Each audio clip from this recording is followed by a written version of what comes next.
Let me take this down so you can see me. Welcome, y'all. Welcome. So beautiful to see y'all tonight. I'm going to be with you Monday, Wednesday of this week, and Monday of next week. So we got some time to put in. But before we start the show, let me just go through our endorsements, our sponsorships. I wanted to show you all that my first book, Knocking from the Inside, is available on Audible now. So these are your promo codes. Take a screenshot of this, get this in so that you can see what's what, and you can go on to Audible and you can use these codes to listen for free. And you can review the book as well. Also, specials on reports, personal numerology reports, and relationship reports. Just go to my site, jazzaphrodite.com/services, 20% off until June 30th. So get your codes, 20 me now, get your reports, 20% off. As always, the show is sponsored by Manifest on Purpose. Kimberly, make sure that you are manifesting all of the richness, the abundance, all of the prosperity that you desire.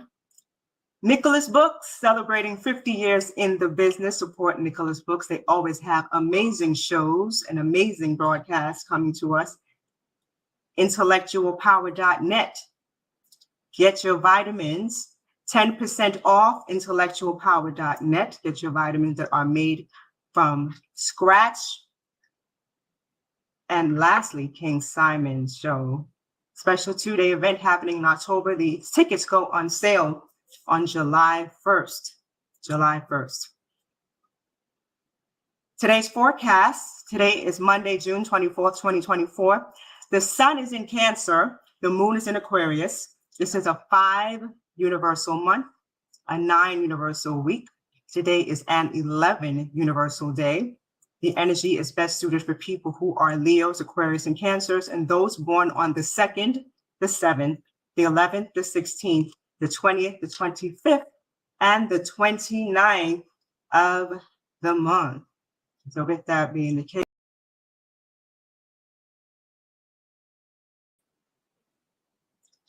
hello, Amen. How are you, darling? Good to see you. Thank you for coming on tonight. Let me unmute you. There we go. Oh, I'm unmuted. You can hear me now? Yes, you are. I can hear you now. Perfect. Hello, everyone. Greetings. It's good to be back. So I'm excited to have you on the show. It's always great to have you because you have such a wealth of knowledge, not just about the Oracle deck that you're going to speak about tonight, but also about Yoruba on the whole. And there are many misconceptions, many teachings that are false online, and people are always misrepresenting the religion and the information. And so I'm happy to have you here tonight so that we can dispel some of the fallacies that are being spread on the internet, mainly by talking about your deck. And so Okay. I wanted to bring up some things that you have shared with me. And the Iyami deck, this is your deck. This is the cover image of your deck. And I wanted to ask you, why Iyami?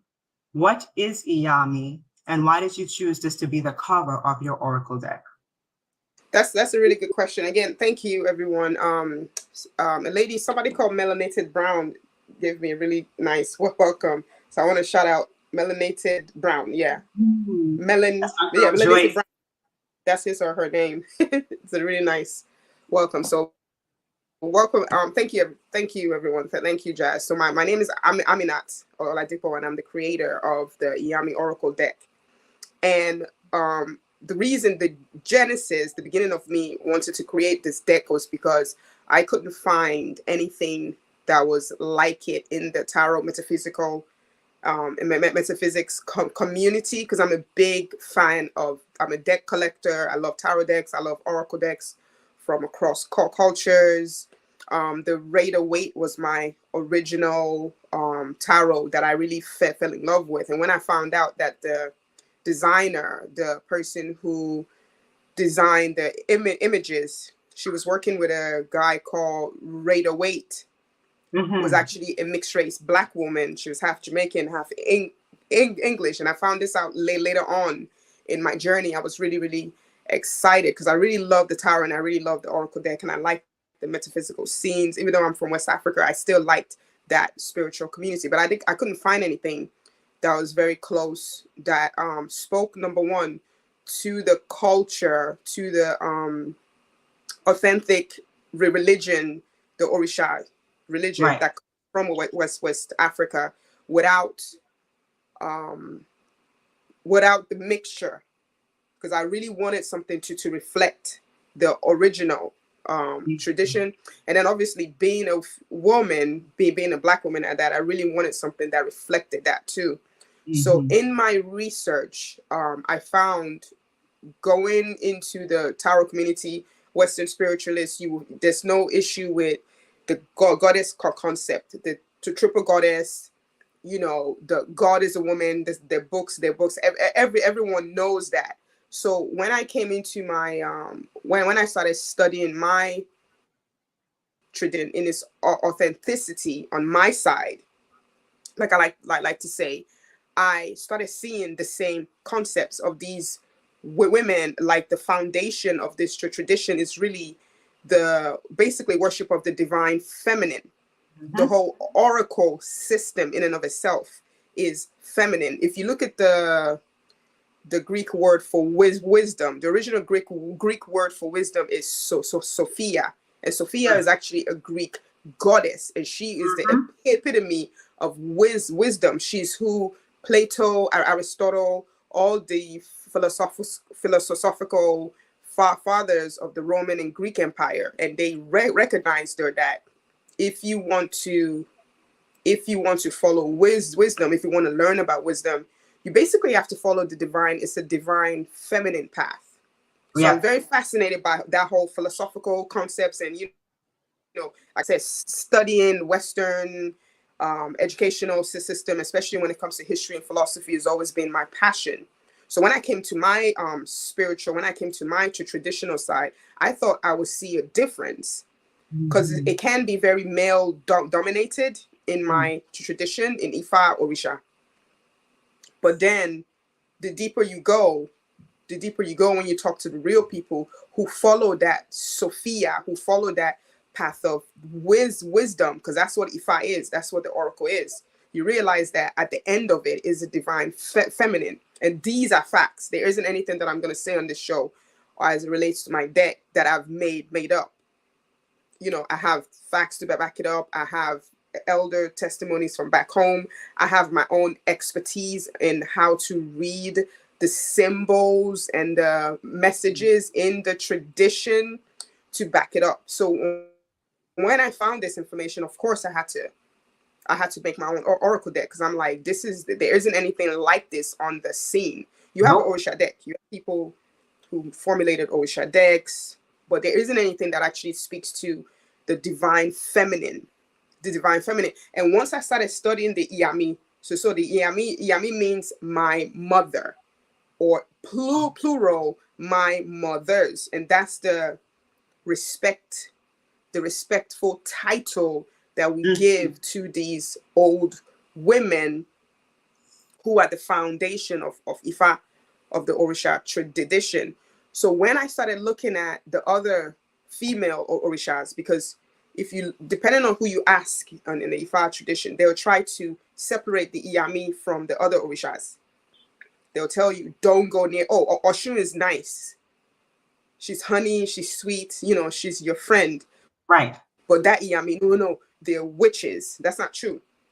Oshun and Iyami are actually like this. So when I started to study like the female Orishas, like Oya, the ones people would know, Oya, Oshun, Moja. When I started studying them and looking at their icons, look at their icons. Look at how the high priestess and the high priests of these societies venerate them. I started to see a repetition of the same symbols, which is the same symbols that represent the Iyami. Right. It's seen in the society of Yemoja, it's seen in the society of Oshun, and to even superimpose on top of that, the deeper you go in the verses of Ifa, some verses can be pulled that confirms that Iyami and Oshun were not antagonistic. Right.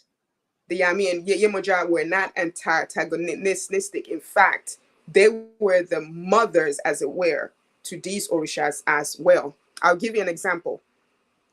One of the stories that I found, that I used to design, card 17, Yemoja. It's a very rare story that I traveled all the way to Oyo in Nigeria, and I had to go talk to like the Shango family. Uh-huh. The family that's been venerating Shango since like time immemorial. That's all they venerated. They never converted. Colonialism never touched them. They never converted to Islam. They never converted to Christianity. So when I spoke to them, when I spoke to one of the priests, thanks. One of the stories that comes out of that oracle system, because each family originally in West Africa would venerate one orisha, and that means that they will be the experts of that particular deity. And some will even say they have a bloodline connection to this particular deity, and they will have all the stories, embedded in their oracle system. So when I was talking to one of the priests, he said one of the stories a lot of people don't know about Shango is that, I was like, because I was confused. I said, because some people, especially in that diaspora, say Yemoja is Shango's mother. Some people back home says no. Some people back home say, I was like, which is it? Because I don't really understand. He says it's true and it's not true. He said what happened is that Shango was an outcast because of his powers. Because when Shango was born, he was born with the power to blow fire out of his mouth. Oh. It literally was born with this, and it was a very unusual child. And he was a very angry child too, because he was an outcast, because he was rejected by his community, because they didn't understand how this child can have this much power, and that in turn made him angry. Yemoja is the elder, is always casted as like the elder or Orisha. Even in the songs that they sing about her, they cast her as an elder Orisha. She's always a respected mother of the community. So because she saw this and she doesn't like bullying, she really doesn't like bullying, because she saw this, she then took Shango under her wing. And then she became his surrogate mom, godmother, surrogate mom in and of itself. And very, very young. Shango was really young when she took him under her wing. This is believable because this is something that happens in Africa, in West Africa, I should say. I'll speak for my group a lot. I know all of Africa, but I can't speak for all of Africa. But I know for a fact in West Africa, in the Yoruba tradition, this happens a lot. We call everybody our mom. Sometimes, if anybody's Yoruba in the chat, they can tell you that. Sometimes you can have you can grow up with, let's say, your aunt. So let's say because your mom travels a lot, she was a trader, she wasn't home, and your mom and your aunt would just literally take you under her wing, and she would raise you. And it'll have an understanding. You would call her mom, and then you would call your mom. Wow. So that's something that happens a lot. There wasn't any conflict. There was a lot of like adoptions, unofficial adoptions, and there was a lot of women that would take kids that either for circumstances' sake their parents weren't there, or it was just necessary at that time. Right. So thank you for that, because there's always confusion, and then to understanding the hierarchy of all of the deities, like just to see a map of how all of the deities are ranked and how they're related and how they're married and how they're like their siblings, like that would be amazing to see, because there's such a wide and vast pantheon of deities, many of which people don't even know. Like they know the average 7, but there are so many more that we don't speak about. In fact, I was watching a show on Netflix last week called Eric. It's a series called Eric. I watched that. You watched it, right? Yes, I did. So did you draw the correlation between the young boy having a relationship with the homeless guy whose name was Yusuf Egbe? Yeah, I was tripped out about that. I was like, does somebody know something? Of course they know. So I wanted to ask you, because I learned about Egbe from you. So I wanted to ask you, you can please in a very, I know it's a lot to go into, but if you can just tell us what Egbe is and what the correlation between Egbe and the home free, I don't want to call them homeless, but home free population is. Yeah, I was, that was a really good series, and I watched it in like 2 days. Me too. One of my colleagues at work was the one who recommended, because I'm like, I'm paying for Netflix and I'm not. She was like, watch this. When I saw Egbe, EGBE, because enunciation is different in your Yoruba. So what Jazz is talking about is Egbe, when she talks about the hierarchies in Orisha. So in this spiritual realm, there are different hierarchies. There's Orisha that we just mentioned. That's his own. They're the deities that are emissaries of the creator.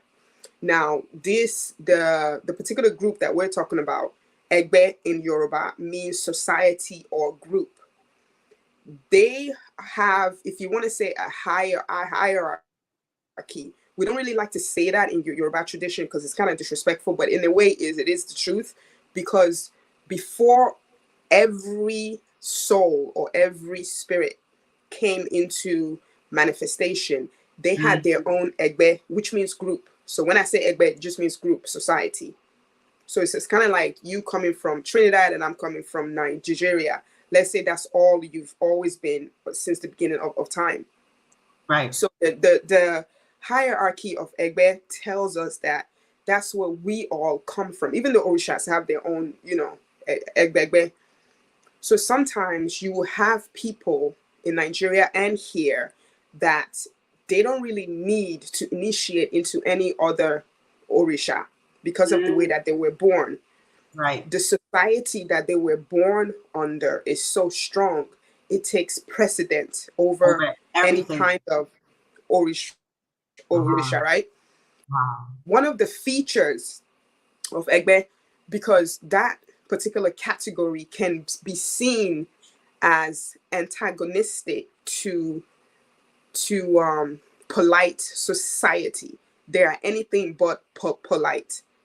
Some of them are disruptors, and they are not disrupting to be destructive. They are disrupting to shake society awake, to shake you awake, to say you have a higher purpose. Right. So when you see, one of the reasons in Africa, right, that it's taboo for you to actually make fun of a homeless person or somebody that you deem as not being there mentally. We don't even use the word crazy in Africa. There's no, in traditional African society, we didn't used to have mental institutions. We didn't used to separate people who are mentally challenged, because we believe that this is their Egbe, that they're so connected to their society in heaven that they're constantly talking to them. So that's the reason why their behavior to you seems crazy. Right. So some of these societies, some of these Egbe groups one of the ways they can manifest in this society, in this physical plane, is to look as if they are homeless, especially if the person is resisting his society. What do I mean by that? Before you manifested in this physical, before I became Amenet, before you became Jazz, you were with them. You were with your Egbe. Everyone has a society. You were with them. Now, depending on the rank that you have, let's say you were the queen. Let's say you were the lieutenant. Let's say you were the chief of staff, and you decided, you put up your hand one day and said, I'm gonna go to the physical realm, Earth, and I want to experience what it's like. Okay, and then your followers would say, how long are you going to be gone? Because we need you here. And then you may say, well, I'm going to be gone for like maybe I won't be gone for long, maybe 30 years. On my 30th birthday, when they throw a birthday for me, I'll die. And then I will come back. So the higher the rank a person has in their society, usually the more you see it on Earth, because they usually will die young, and they usually will have very, very hard lives. So you say, okay, and they'll say, and they will agree, there will be an agreement. Okay, we're going to go down. So what we're going to do, your society will say, we're always going to support you. We're going to have your back. If something is about to happen to you, we're going to give you that whisper in your ear. You will feel us, you will hear us. Mm-hmm. You will give you wealth, we'll give you this. We'll just make sure you come back at 30 years old. Like you said, you say yes and they said yes. And then you come down, you're giving birth to, and then you forget. There's an amnesia that happens, and life happens, and your Egbe is giving you all this support, and you're enjoying life on this earth. Right. This life on earth is very seductive, isn't it? And then you just enjoying, and then you pass that 30 years old. Somehow, maybe they didn't give you that birthday party. Maybe you knew, like, I'm not gonna have a 30th birthday party, and you don't die. And they're like, whoa.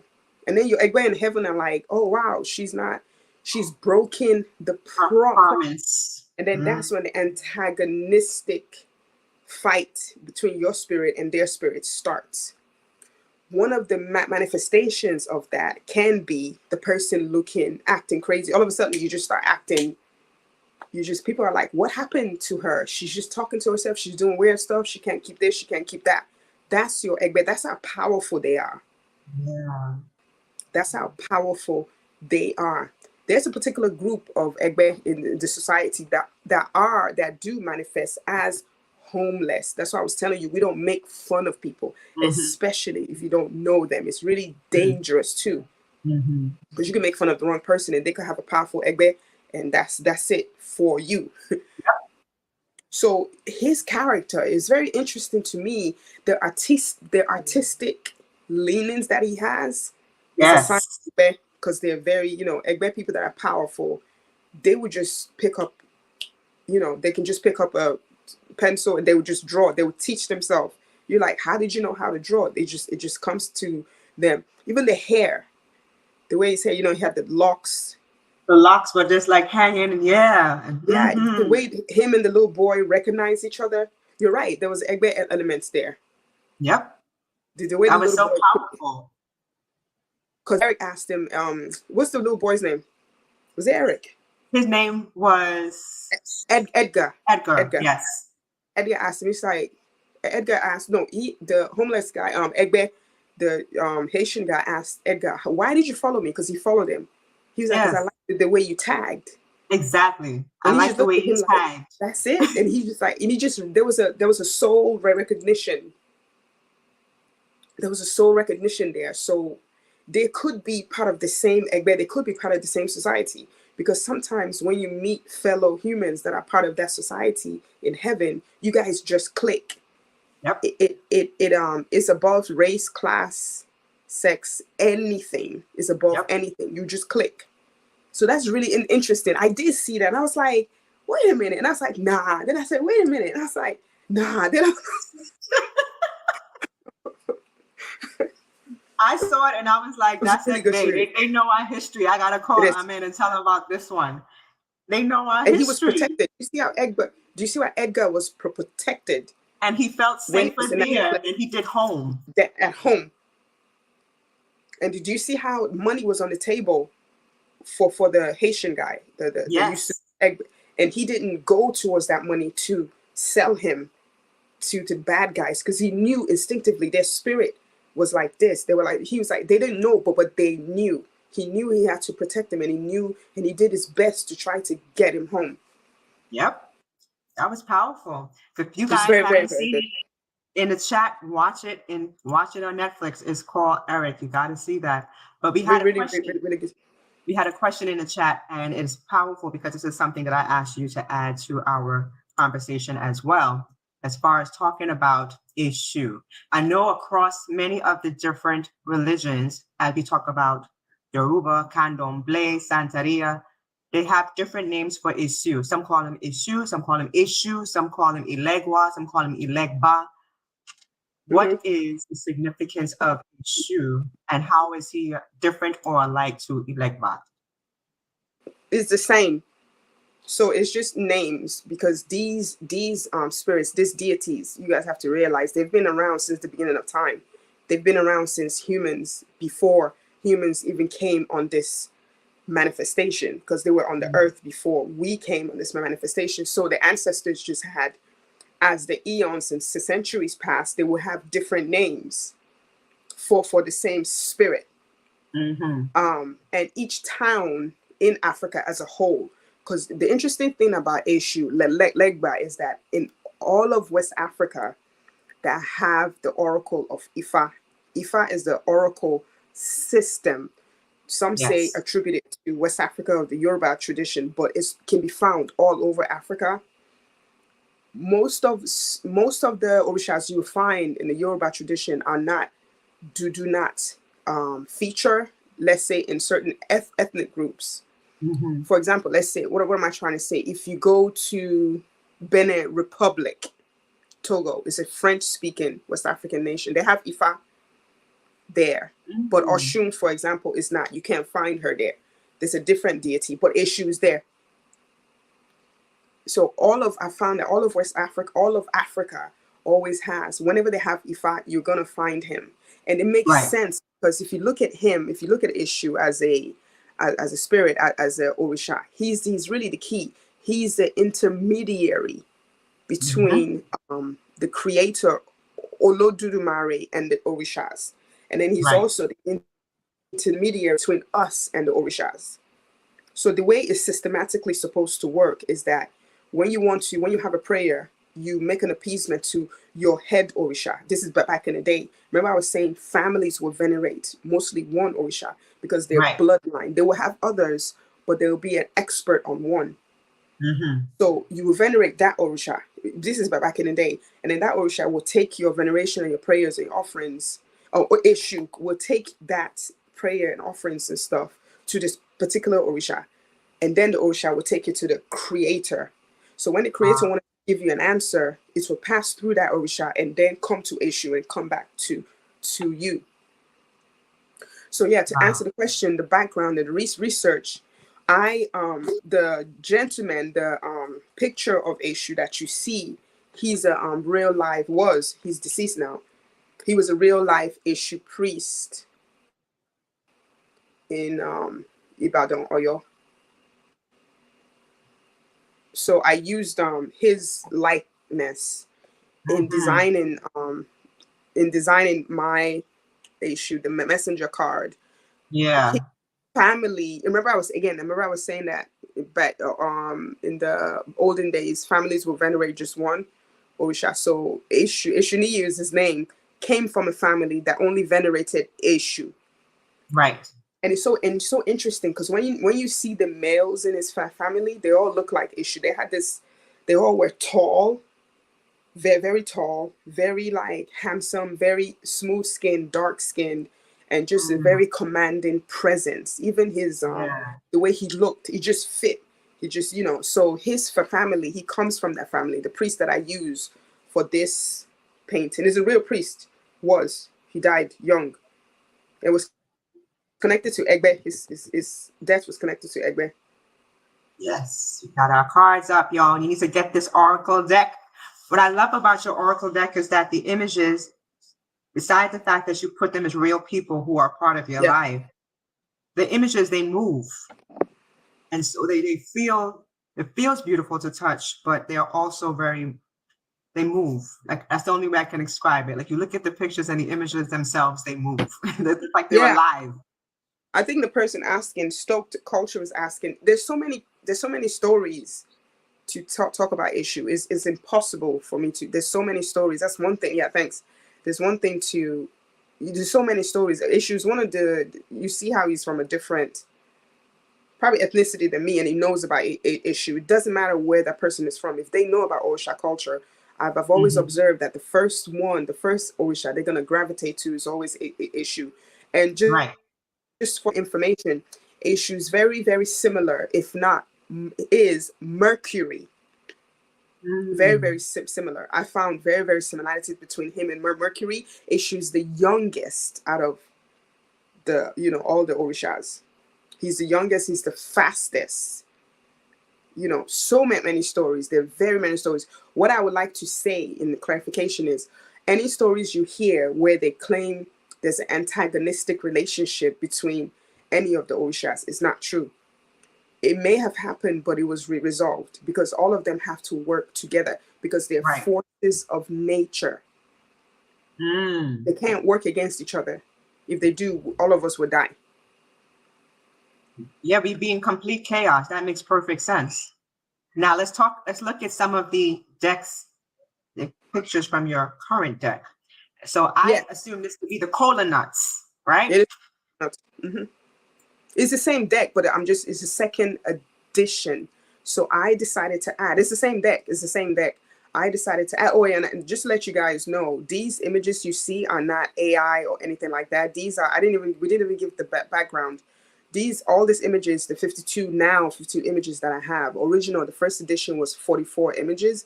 They're hand painted. I usually have one up behind me, but I didn't. I just have my local stuff. Um, Yeah. these images are hand painted, life size paintings that I commissioned from artists in West Africa, because I really wanted this deck to be something not seen. So these are not, they look like AI because this is how sickening the talent of the artists that I found, are. It really does look like it's AI, but they're not. All of them are 100% hand painted. So the first Mhm. edition was 44 cards. Then I got a message, I got a message that I needed to add 8 more cards, and that I needed to add some cards that will go deeper into the society and the paths of Ogun or Orisha Ogun. So yeah, and that's what I'm in the process of now. The 8 added illustrations is completed. I just need to put them in a cards form like this, put them Right. together in a deck, and do the guidebook over and all that. So yeah, the images you see on the screen, this is one of the new illustrations. So this represents Alafia. Anybody that's a Ifa person or Orisha person knows in the comments. So when all the color knots are faced up, or 4 or even 2, it represents Mhm. Alafia. And Alafia is the well-being. Alafia means everything is okay. Peace and blessings, Ah, yeah. well-being, everything. What you're doing, the message is everything is okay. So if you give an offering and you get 2 up or 4 up, it's saying that they have accepted your offering and everything is fine. You'll get what you've asked for. And if you get an offer, if you give an offering and you throw, and all 4 of them are facing up, it's saying that your health is in good. It's wishing you good health. Ah, nice. Nice. Now this one here, in America, they call this an Ouroboros. In fact, I have a nose ring that has this exact symbol of a snake swallowing its tail. Yeah. And so I wanted you to speak about this because they always attributed it to some Greek mythology, but it was nice to see this symbol being replicated in Orisha as well. What does it mean in your Orisha So culture? I wanted to so there are actually 7 paths to Ogun. Ogun has 7 manifestations in the tradition of West Africa, the original Ishashe or Ifa. Ogun has 7 specific manifestation. What I mean by that is you can find again families that venerate Ogun, but they could come in different. They could be one of those 7 paths, and they will Mhm. be experts. So this is a manifestation of Ogun, which of course I love, because I found that most of its followers and devotees are women. So this is Ogun Mona. So this is the Ogun manifestation that represents the snake. Ah, that's The powerful. python, to be specific. The name Mona actually means the one that knows the way. Ah, So when I did my research, I found when I did my, because I was like, because they said that these women that were the devotees of this particular Ogun, and these people in the colonial areas, when the colonists came, they couldn't understand why they were walking around with snakes around their necks. And of course, they will call them evil because that's what the only thing they know. So I right. started to follow that. And I'm like, why are they walking around with snakes around their neck? And then I found out that they're Ogun devotees. I'm like, cool, but why the snakes around their necks? I really couldn't figure out what the connection. So I started again. I had to dig back home. I had to go back home and ask the people that were. And this manifestation of Ogun is very rare. It's Mm-hmm. almost dying out. Mm-hmm. I can actually. say that like factually. It's almost a dying Wow. out. It's this old woman they will walk around, you know, with the snakes around, and they'll be like giving Yes. blessings to the community. So what I found was that the snake was what helped them to hunt. For some reason, they had a connection to the snake, and it helped them to take them in the forest to find where they would, you know, they would find whatever they were selling at the market. The snake was what would lead them spiritually to the path in the forest.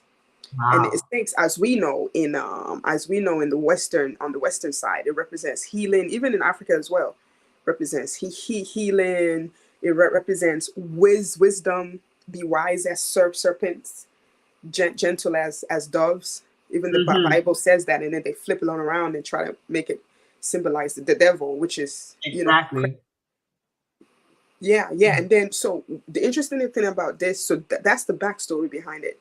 When I had my artist design, I was like, yeah, I want her to have the snake around her neck. And he was like, that's going to be hard because, and then he just did a sketch. And when the sketch, I was like, oh, I like the way the snake looks. And then when you put the colors, because we would be talking to each other, and I was like, wait a minute, that's the number 8. I was like, did you mean to color do the number 8? Because he doesn't know anything about 8, karma, snake. He's not even a Ifa person. He's just an artist. He Right. was like, oh, he was like, no, I just felt like, you know, putting the number 8, and it just hit me. I was like, of course, karma, the Ouroboros, the snake, Ogun, and it just came together. I was like, that's what the image is trying to say. Yes. Look how it all comes together beautifully. We Yeah, all have pieces of the puzzle, and once we find each other, it all connects. I love yeah, that. So now we definitely have to revere our boy because he calls you out if you don't. And so let's bring him up. And cool. so he is one of the reasons why Oh, you even that's my participated. boy. That's my boy. He was the one. He's the reasons why I'm adding the 3. So this is Ogun. So Exactly. I because I've been following jazz and Miss Diamond and cardology. I found cardology in 2022 in December, and that's how me and jazz linked. So I would sit in the rooms and just listen to them, you know, give lectures, and I started doing the internal work. And then when this vision came to me at the top of last year, and then Ogun, I think he was him. And then this image, he was just asking me, this man that looked like him was asking me, like, why did you leave me out? And I knew what he Mm. was talking about. I was like, yeah, Ogun, yeah, everybody in the mama knows about Ogun, like issue, everybody knows. I was like, there was no point in reinventing the wheel. I didn't want to paint something that anybody has seen. And then the man said, but I haven't seen your interpretation of me. And I said, well, I'm not important. It was like, are you sure? And then Hmm. that's how the whole thing started. And then it just came to me when I woke up. I was like, okay, I need to add, you know, Ogun, because I can't assume. So it was inspired by me listening to jazz and Miss Diamond in that cardology room about the alchemist, about alchemy, about that spiritual alchemical work. Because when you are doing that internal spiritual work, it's very uncomfortable, it's very hard, it's very hard. And Yep. Ogun is anything but soft. Ogun is anything but lazy. He's the epitome of work. He's as a matter of fact, he's the epitome of the workaholic. He Yep. works from sun up until sundown. I'm down. As a matter of fact, back home when I was talking to the Ogun priest, they said if you want to give something to Ogun, the best time is to give it after sunset. Because if you try in the morning, he's out working. Mm. And he's the only Hmm. Orisha. He's the only Orisha that they direct, because that's how much of a workaholic he is. Sun ups Hmm. 5 a.m. He's already out the door. Hmm. His energy is Yep. already out because he represents civilization. Ogun is the oldest Orisha out of all of them. And in fact, he was the one that successfully was able to pave the path. Because all the Orishas, if you know, Orumila, Obatala, Oshun, Yemoja, Shango, even everybody's favorite, they Yeah. try to they try to map out a way from the heaven to earth. They could not. It was massive confusion. Ogun was the only one because of his hunting skills, because of his just advanced technological skills. He was the only one that was Hmm. able to clear the path for everyone to come down to the physical. Wow. So yeah, he's a really, really, really, really important. He represents technology. He represents tools, anything that has to do with tools, war, surgical tools, even surgery. Yeah. He represents. So when I was painting, when I was designing, I didn't paint it. When I was designing that, when I was telling the artist how to design, I had to, really get across to him, like, I want a really uncomfortable, hot scene. And I want this man in the middle just hammering away. And everything looks hot, everything looks aggressive. But if you look on the shelf, He had hearts behind him. so because that work you're doing is a work of your heart. It's really the labor of love. It's really about you. And it's going to be really uncomfortable. It's going to be hot. And in the end, you're going to have that new, bright and shiny heart.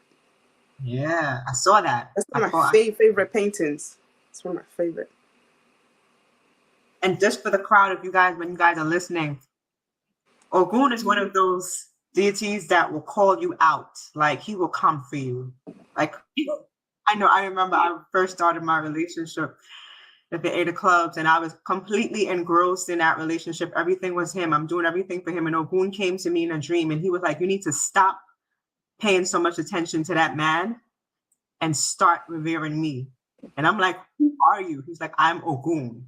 And he's like, you need to go and get a caldero, a cauldron, and start revering me. And I was like, all right. The next day I did exactly as he said. That's how serious he was. He was like, stop playing games and come and give me what I'm due. Action. Yeah. Yeah, for sure. For sure. Now, the next one I wanted to talk about, we spoke about this morning, and it's so powerful how everything is all connected. People have a way now of saying, I'm speaking my truth versus they're speaking their truth.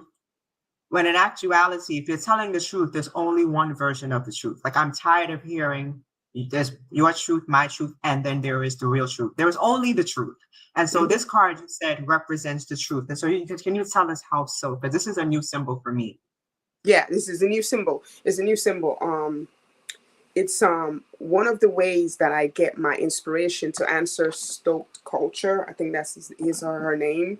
Is that it comes in many ways. I either talk to the practitioners back home, but when I'm interacting with them, they're helping me spiritually. They're fixing my life. So, and the other way that I get my inspiration is when I get readings, when I get oracle investigation, I should say. So I officially would go to a mentor and I would say, I have this problem. Can you check the oracle to see what's going on? So like I touched at the beginning of the program, there Ifa is one of the main oracle system in West Africa, ancient oracle system. There's another one called Henry de Logun or Idasa. That's the 16 calories. Yeah, I get that one a lot. And many say that, that's actually older than Ifa. So how this oracle system works, they work with tools. So there are stories that are attached to each symbols that comes out. So let's say you have 16 shells in your hand. I have my shells are over there. I should have brought my consecrated shells out. Let's say when the practitioner is throwing the shells. So when 6 of the shells is faced up, that is attached to a name and a symbol, and that symbol is Obara, Obara, right? Then the priest or the priestess has to pull the chapter and verse that relates to that symbol that's been thrown out of his or her archive, because everything is here in their heads, everything is memorized, and then the story comes out. So this happened to me, a situation. I was with a job, and then somebody was like, I didn't know someone had been lying on me. I didn't know. So I just went to my mentor at the time, the Shango priest, the same Shango family that I said I found that had that Yemoja investigation. So I used to do divination with him once a month. So we just had a monthly divination, and I was working with L'Oreal at that time. I'm not working with them anymore, so I don't care. And it was a really big deal for me because I was like, wow, L'Oreal, da, da, da. And it was just going, something weird was happening. I just couldn't put my finger on it. And when he did the casting, he said, Obara came out. The 6 shells was up. Mm-hmm. And he was like, somebody's lying on you at work. Wow.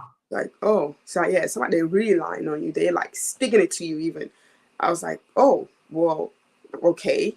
He was like, well, but don't worry, because Eshu, in this story of Obara, Eshu is the main, funnily enough, Eshu is the main character. So he's the one that comes in. He's an antagonist, and he's the one that came in to kind of flip the lie that was being told upside Right. or upside down, so the truth can come out. And the symbol that represented Eshu in that story was the rooster. That's a rooster, right? Yeah, that makes sense. Yeah, it was the rooster, because one of the main symbols for Eshu, his favorite animal is actually The rooster. the rooster. Yeah. So I said, okay. I went away. We did what we're supposed to do, the rituals, and then he came out. L'Oreal. Then this has never happened to me ever in my life. I had a meeting with the managers, and they was like, "Oh, we have to apologize to you." Oh, okay. So someone in the team, a very high up manager, had been complaining about me. She'd been like, just like we say in the UK, slagging me off. Like, she'd be just saying she's rubbish. I'm antagonistic. I don't follow this. I don't follow that. I don't know. And I didn't know. And they said the interesting thing about you is when we sat all of you down to get feedback, you never said anything negative about anyone. So the priest had already told me, don't say anything negative about anyone. Right. Because you're gonna get something. You're gonna see something, but don't say anything. Just. And I was like, oh. And they said when we looked at it and we did our own investigation and we asked the other people in the group, they pointed the finger at the person that was lying on me. Wow. She got fired. That's right. Shit. But if I would have, because I have a tendency to, I will come for you. I don't care if you come for me, I will come for you. If that would have been, I would have looked like the antagonistic person. So that painting was illustrating to you, is telling the person that posed the card that don't worry, people are lying on you, but the truth is going to come out, and Eshu is going to be the one, and you're going to be surprised. So that's why he's walking out. You know, when the rooster in the morning, when they cry, when they're obnoxious. I don't know if you guys know. Very obnoxious in the Anybody morning. that lives in the rural areas, you know how you're gonna hear them, and the truth is gonna like just be blasted. Yeah, And if I you look at love it, that. it's a 3-road intersection. If you look at the painting. Oh, let me see. And I noticed too the colors were red, black, and white, which are Eshu's color. So that's how that's how symbolism works. That's how the symbolism of the Yoruba, that's how the ancestors would convey hidden messages. So that represents Eshu as well. Yep, 3 roads. He holds a stick, the walking stick. That's one of my favorite paintings too. It's interesting that we're speaking about Eshu, because I was talking to one of my clients the other day, and she said that she was driving, and in the sky she saw a picture of a man and a child together. And I was like, you're seeing Eshu. I'm like, if you're sick in the sky and you see a picture of a man and a child at the same time, that's Eshu. He has that duality. Yeah. You're right. He has a duality. He can be like a really, really young child. That's how I see him, a really young child, or like an old man with a walking stick. Yeah. So the last one we want to talk about before we go, time is flying by so quickly. I know it's late where you are. I don't want to keep you too long. And so this last one is Osain. And Also, I want to speak about Osain because in your deck, it's saying the herbalist, but it's also saying follow the feminine route. And so what's the correlation between the herbs and the herbal medicine and the divine feminine? Well, Osain is really, if anybody knows the green man in the Wiccan tradition, I think it's European tradition, they call him the green man. He's the one of the spirit of the forest that rules herbs and all this stuff. If you look at that, if you know that's really what Osoin stands for, because he's the spirit, the deity of herbs, of green, anything green. He's the deity of in the Orisha tradition, there is an ancient saying, one of the most ancient sayings that says that without leaves there is no Orisha. Yeah. So that's a very esoteric statement for a person who is not initiated. But once you've gone through any kind of African initiation, you're gonna know what that means, because a lot of leaves are involved. A lot of herbs are involved because they're washing. There's nothing, we're not, people think, I don't know what people think initiation is, but it's literally just washing away the negativity and bringing in newness. So the key to doing that is leaves and herbs. How are you going to know which herbs and leaves to pick or sowing? So the priest and the people of that society, that family, were the ones who had knowledge. They're the ones who can go into the forest and they will know the differentiation between one herb and the other. Which one can kill, which one can heal, which one can cause vomiting, which one can fix vomiting. So that energy, that deity that rules that ability is a scientist. It's really Osoin. I'll tell you the story of how that painting came to be. I had finished everything. I thought I had finished. No, I was on card for 40, and I wasn't even going to do anything about Osoin because I didn't know anything about him. I didn't know anybody. I thought I didn't. So one day I was sleeping in the 5 a.m. in the morning, and then I saw this man, tall, and he came, and he had in his hands, he had like nails, and one of his fingers was missing, and there was like leaves, like branches in the pinky. I was like, what the heck is this? And then when I woke up, I'm like, what?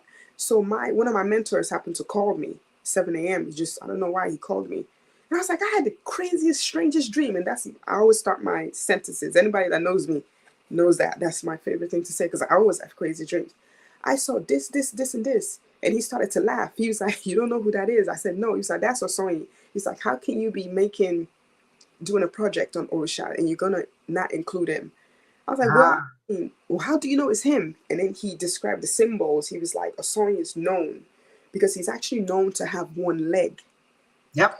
And one of his a small ear, right? Yeah. And he's disfigured somehow. And one of his fingers is missing as well.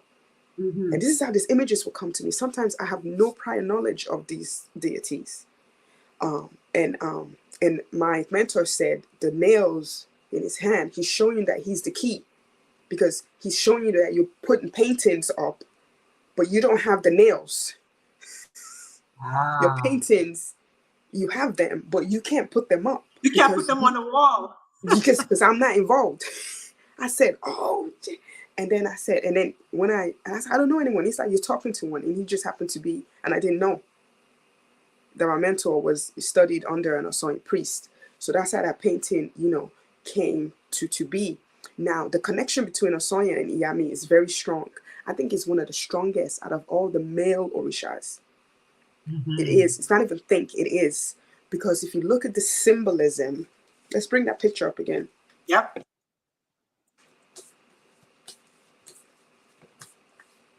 Find the card. If you look at the symbolism, if you look at his head, right? These birds, these are supposed to be 15 smaller birds.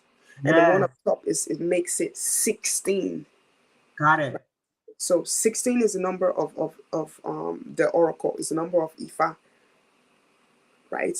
The birds are the symbolism, are the totem animals of Iyami. They're the totem birds. Any kind of birds, anything with wings is Iyami.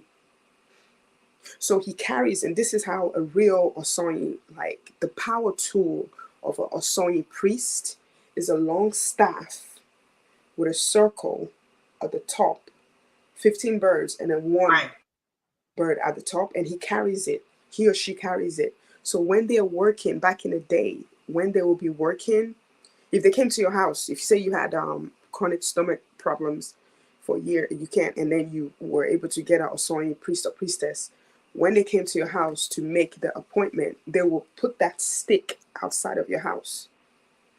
Oh, because it was a power tool. It's to draw in energy and to chase away negativity and to let everyone know we're working with jazz. So if you got some stuff, you need to stay away because you could get hurt. yeah, Mm-hmm. because that's the power tool. So if you look at that power tool of Osoye, right, the birds is the feature. The birds is the power because the birds is at the top of the staff. That's Yep. Iyami.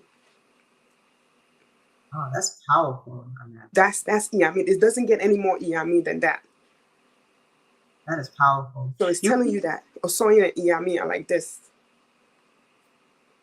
and to those following, that's Hossein, and this is the Iyami card right here.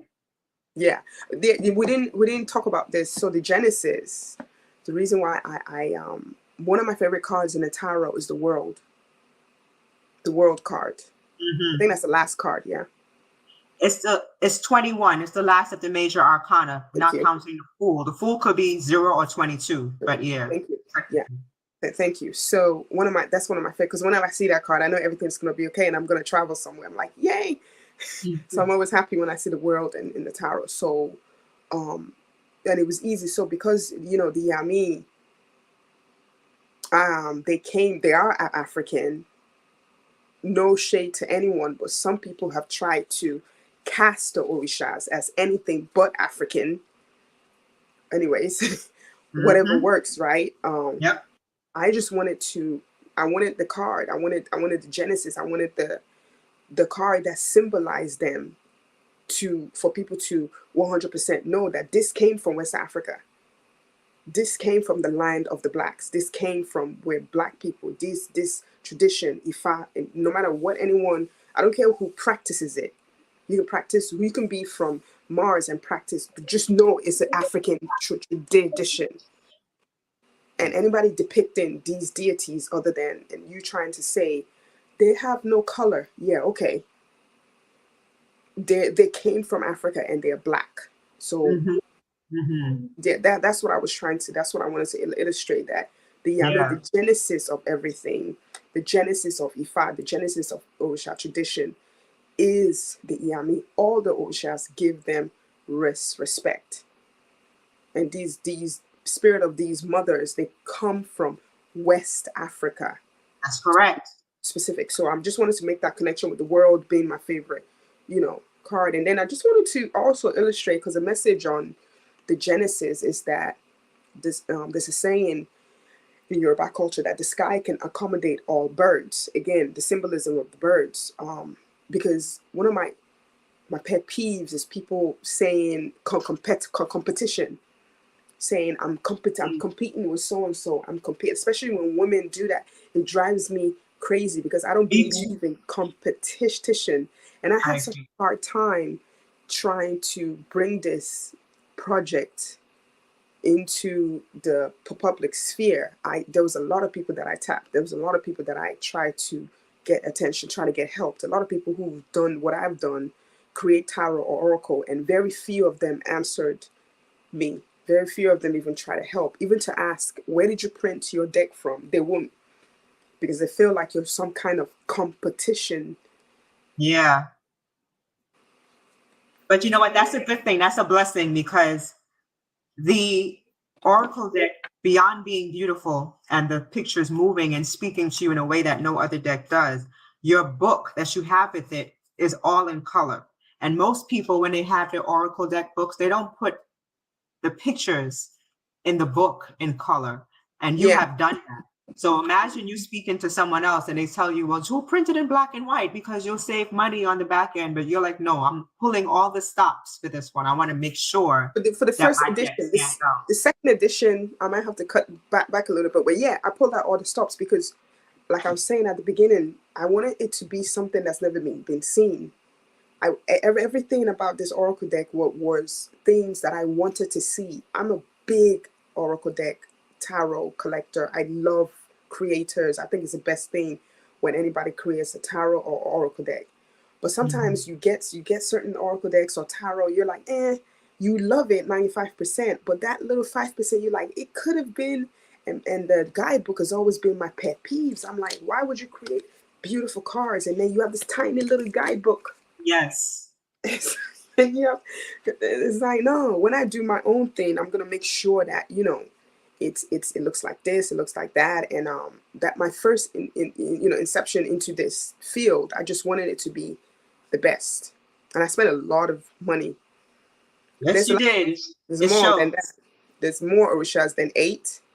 Um, there's 301. 301 is what my elders have been able to name. It could be Wow. more, but 301. Yeah. They can name all 301? Yes. They can. There's 301 that they can name, and some of them are like the names of towns. Because what happens is some of these spirits, they came up on the earth, they did their work. It's like me and you. We came here to do our work, and then you just go back. But some of them turned into water, some of them turned into a tree, some of them went into the ground. Yeah. That is powerful. So, guys, I don't want to keep Amen too long because she's over in the UK and it's late there. And so, if you are buying the deck, go to Arisa's Dream. It is going across the screen. It has been going across the screen for the entire show. arisasdream.com to purchase the Oracle deck. How soon will the second edition be out, Amen? Do you know? That's I'm working on it. It's the main part that's giving me trouble is the printers, because I have everything. I have the text already, and it's just a matter of writing the guidebook for the 8 added. So it really shouldn't take that long. But I like to do things in a very systematic and methodical manner. So I found the printers in the UK. My original printers that printed this are in India. It was very expensive.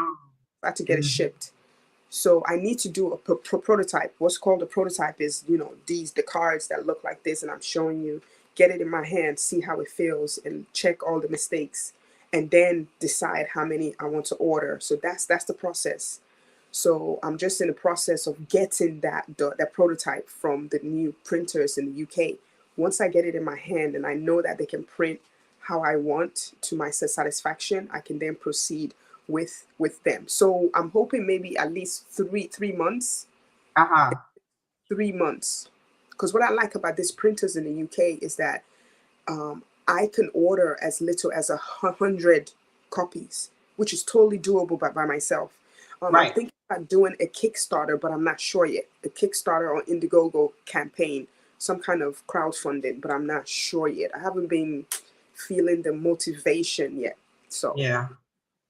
Before you go, I don't want to keep you long, but I have to ask you about this one. We always have to, the Igun card, we always need to pay respect and revere our ancestors. And so can you speak about the importance of this card, the Igun? Yeah, the ancestors card, the festival, the season for the veneration, the official season of the veneration of the ancestors just passed in June. We're still in June. It's just, the beginning of the month, June 3rd through June 6th. There was a big astrological alignment, as a matter of fact, on the day that the Yoruba people kicked off their Egungun festival. So Egungun in your Yoruba means spirit. I know some people try to say it means bone, but it doesn't. It actually means spirit. It means the spirit of your ancestors that are passed.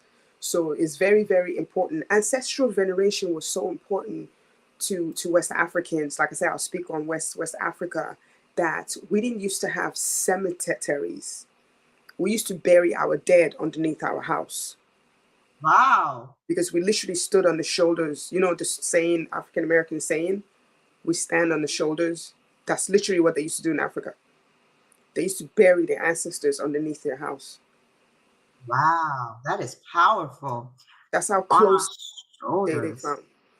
Under the house. So the house obviously is elevated, and then you would just dig up underneath the house. Yeah, exactly. Yeah. In the compound, they had big compounds. They would bury, it would be because their ancestors, they fell. That's the first, your Egbe, Egungun, and your Ori are your first line of protection before Orisha even comes. Mm-hmm. So the tradition actually is very much about that ancestral respect, paying respect to your ancestors. Yeah. That is powerful. So I'm And in gonna. that particular card, I designed it to illustrate, funnily enough, the beginning of the festival. Because Egungun is so connected to Iyami, it's too deep to even go in. Egungun's connection to Iyami Let me is bring you so up deep. so people can see.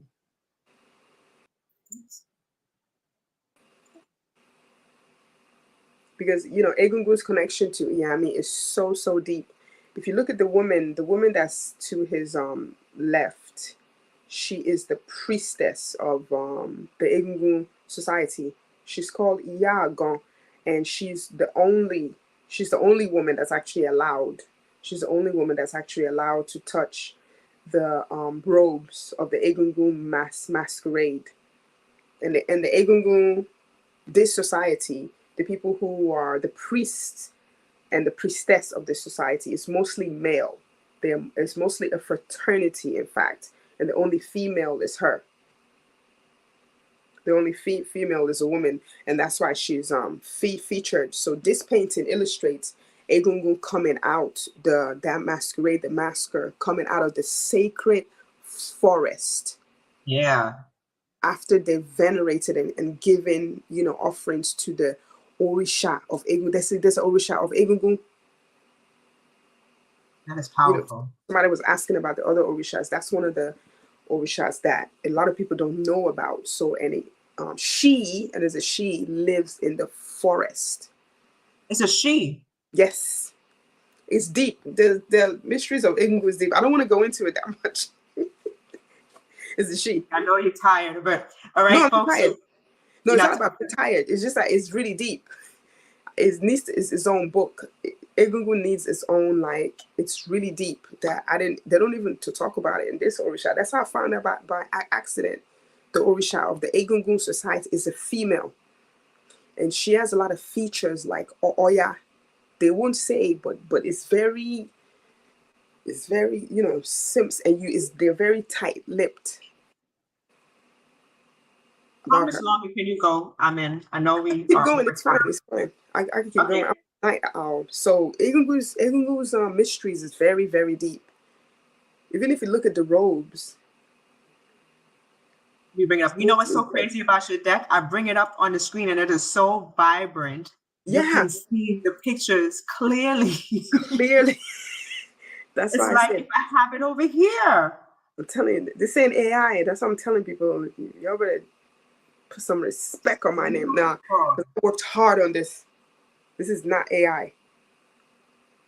That is so beautiful. Now, Olokun and Ajay. A lot of people don't even know about Olokun. So they go to the sea, they go to the beach, and they revere Yamoja because we're Yeah, taught that Yamoja is the sea, Oshun is the rivers and the lakes. But yeah. Olokun is It's the like sea. the It's deity actually of the sea. the sea.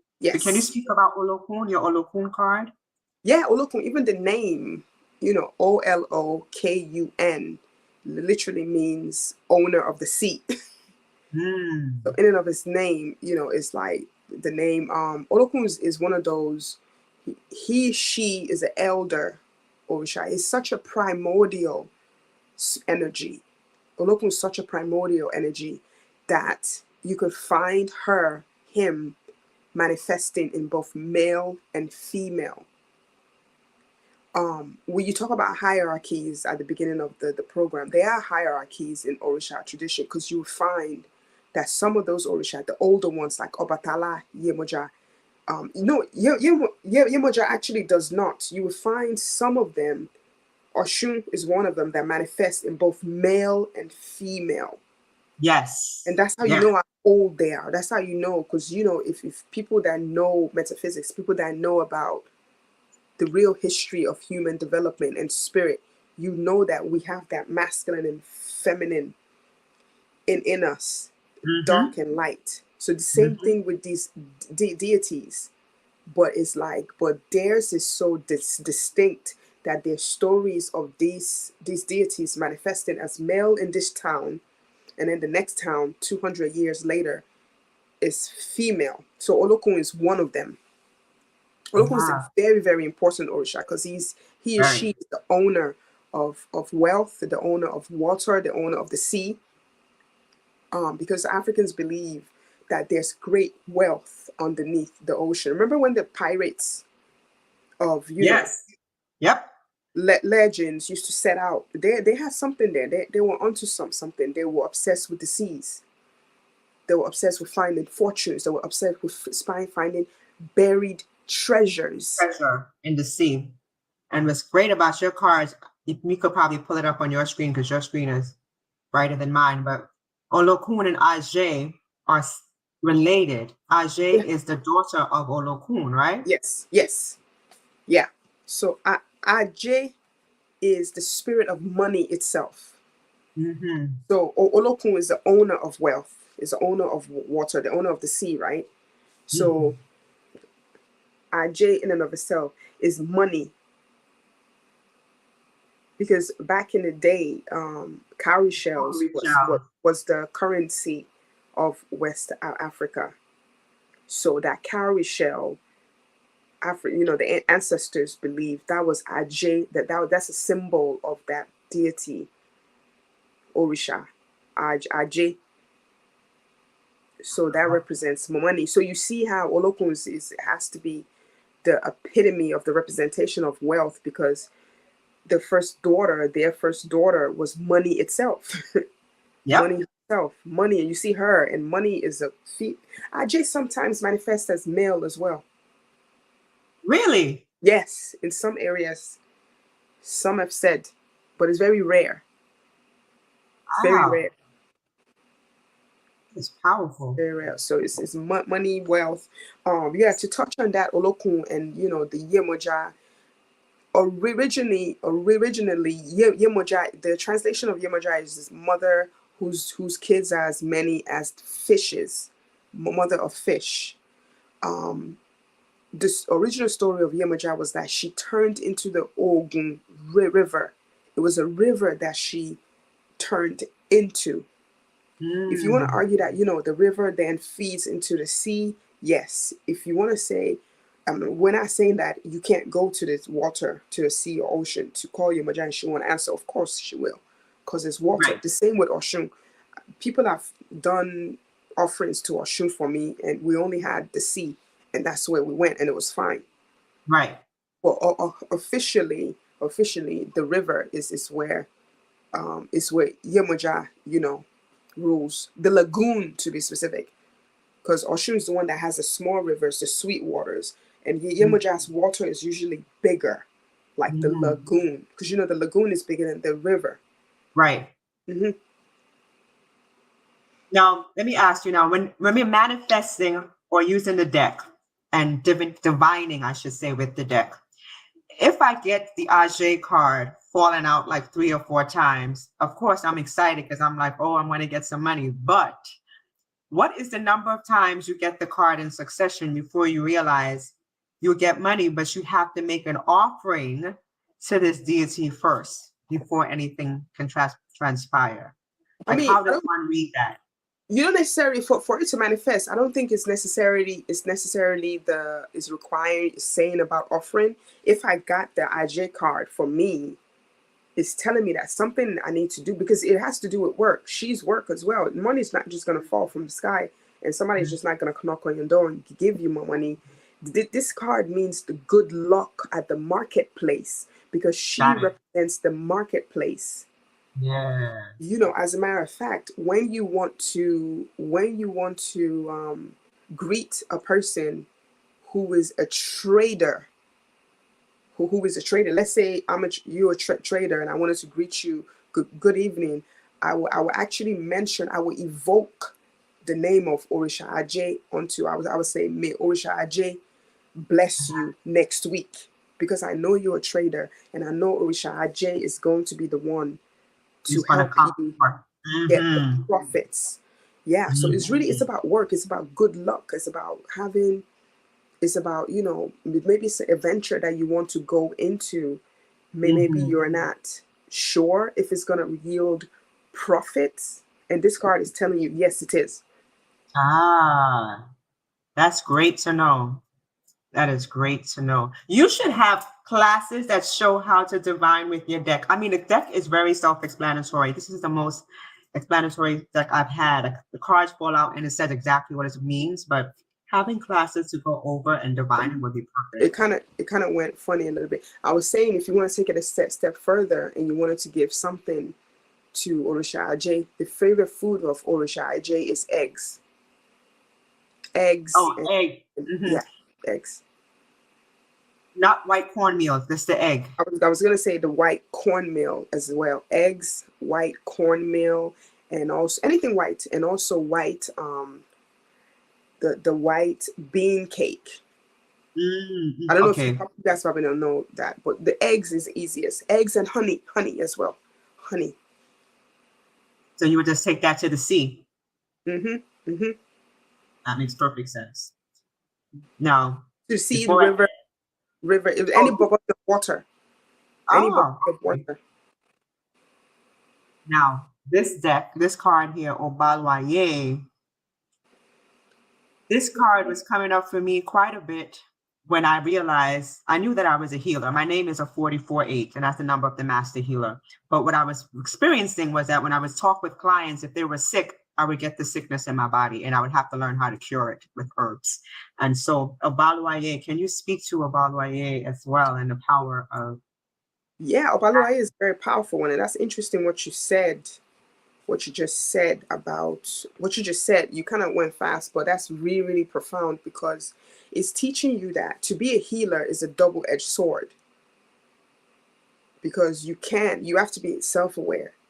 That's why that card was coming up for you, that yes, you're doing this work, but you need to be aware of the other face, that the poison is there and it's going to affect you.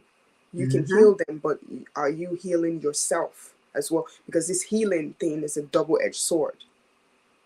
This healing thing is a double, and that's what I'm kind of like dealing with now because I find myself I'm a massage therapist, so I find myself being more sensitive to energy now.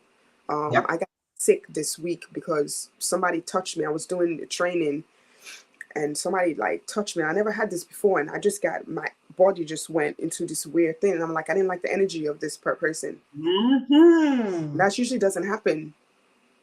Usually, it's never happened to me. So I'm like, maybe I'm getting to a different level. And I was like, wow. So what am I going to do about that? Because I got to train. People have to touch me. I have to touch them. It doesn't happen when I touch them, but it was when this person touched me. I was sick for like a week. Yep. So sometimes, that door, that Janice is, that's one of my favorite depictions as well, because I really wanted to go into, if you look at the European god of January, the Roman god, Janus, yeah, because these people are pagans. I'm in England and these are the biggest pagans ever. Like Right. January is represented by the god Janus. And that's where we get the name, the term Janus faced, which is two Mhm. faces in one. Yeah. So one side of this god is a Roman god, represents the last year, and the other side represents the new year. Yeah, So that when makes I perfect was sense. falling in love, and I didn't superimpose European ideology into Orisha. When I talked to a Obaluaye priest. So Obaluaye, like to answer your question, is the deity of disease and the cure. Is the deity of pandemics, like COVID pandemics, AIDS epidemics, pandemics. Oh, that's Obaluaye, but he's also the cure. So he's also Mhm. inoculations, Mm. vaccines. Mhm. He's also the healer. So he can That either makes give you sense. the disease or cure it. He can either give you the poison or cure it.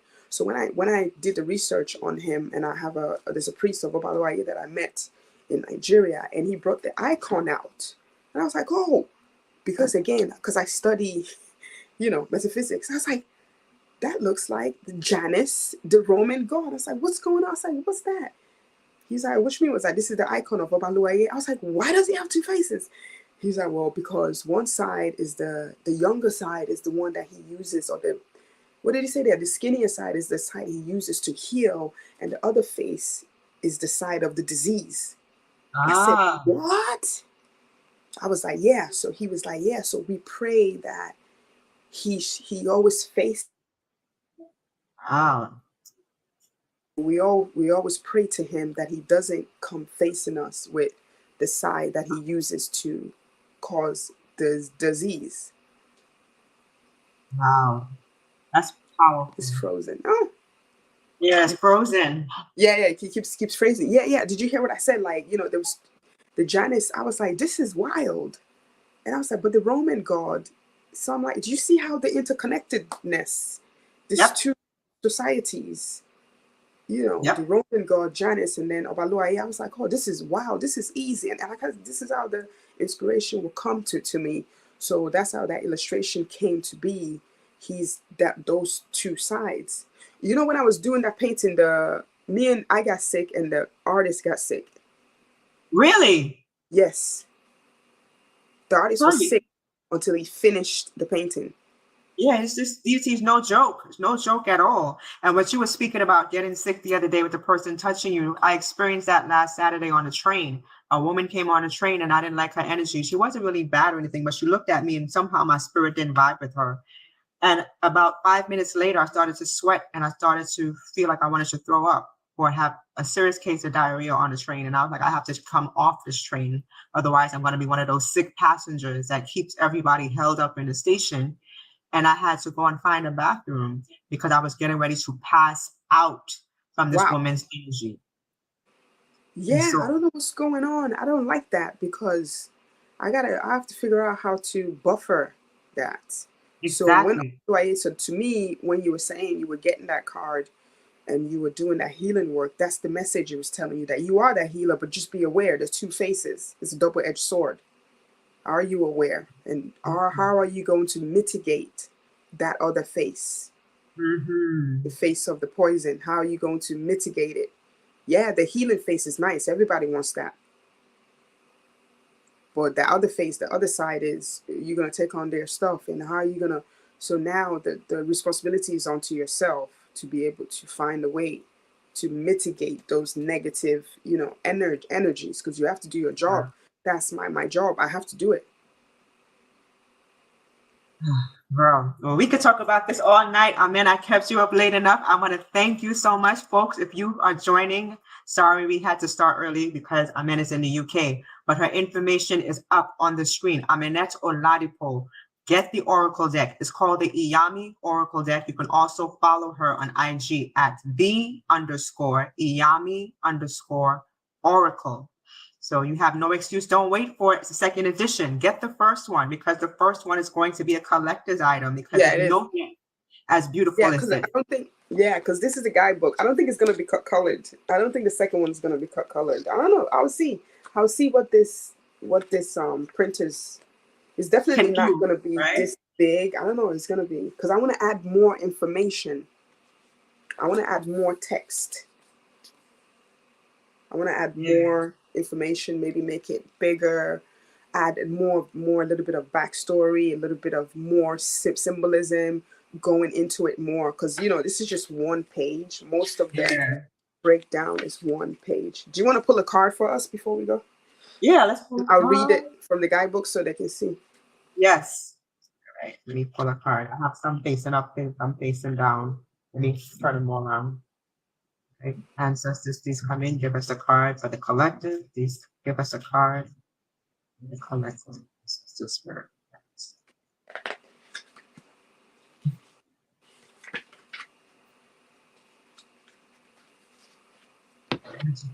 Here we go. So we have Olokun. We have three of them. Olokun, Ori, and Osumare. Wow. Okay. So Olokun. So I will go to the index. So just to let you guys know how it works. So Olokun is card 39, and I'm going to go to page 77 on the guidebook. So hopefully I'll try to make it as easy. So I'll do Olokun, you do Ori. All right. So how I structured the guidebook was, I'm a quotes queen. I like to say that. I love quotes. Me too. Whenever I see a quote, it just goes in my brain. So Olokun, this is how the page looks. Do you remember I was telling you that Olokun is the deity of the sea, We bring and you up. he or she represents wealth. So this is how the page looks like. Do you guys see that? Do you see Yep, how clearly. beginning symbolism and then there's a message? So Olokun the wealth, and the quote I chose is "Water has no enemy," and this is Fela Kuti.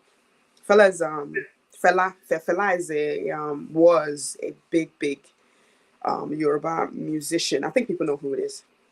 The text goes, her beaded white veil partially hides her brilliant eyes as she emerges from the clear blue water, is describing this image. Under the coral and cowrie studded crown with gold seashell seal, her grain braided hair shows age. Cowries and corals encircle her head. This is the goddess of wealth. Olokun embodies wealth in all forms. Symbolism. There is great wealth beneath the sea, and Olokun, owner of the sea, is the custodian. She is a primordial Orisha, appearing in both masculine and feminine forms. Coral stones and cowries symbolize her wealth and status. Olokun embodies neatness and simplicity because her color is white. The colors of Olokun range from pure white to red for pure white. Oh, there's a typo here, and I didn't know. From pure white to red. Olokun is a primordial Orisha, and it's just a repetition of that. The message is, it is spirit, not people, that will provide you with your money. So whoever this is talking to, spirit, not people, that's going to provide you with your money. Have faith. Ashe. I have to know that one too all the time. The next one is the Ori. Ori is your Godhead. You put it up so you guys can see it. Ori is here. And Ori says, I searched for God and found only myself. I searched for myself and found only God. And that is a poem, a quote by Rumi, the poet. The shimmering gold nimbus encircles the man and woman's head, and an angelic beam of light illuminates their passionate embrace. Above them, a white dove hovers gracefully. Ori represents self-actualization, a higher calling, the soul's purpose, and the Godhead. Symbolism. Ori, in its purest form, is the self-actualized. Ori is our physical head and spiritual head.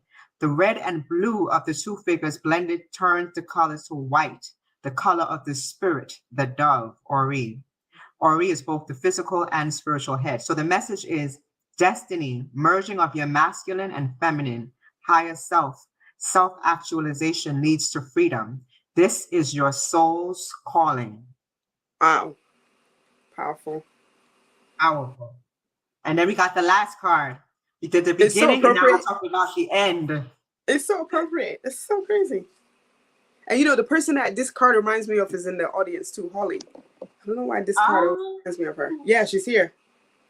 I saw her. I didn't get the chance to call her out. I've been so busy orchestrating everything with this. I didn't get a chance to speak to people. But let's talk about Osumare. So the rainbow serpent. If you could put the card up for me while I read it, that'd be great. Let me see. Wait. Oh my God. I hope I have it in here. Okay. You can find it while I read it. If not, I'll just continue. It's right here. So the rainbow serpent, perplexity is the beginning of knowledge, by Khalil Gibran.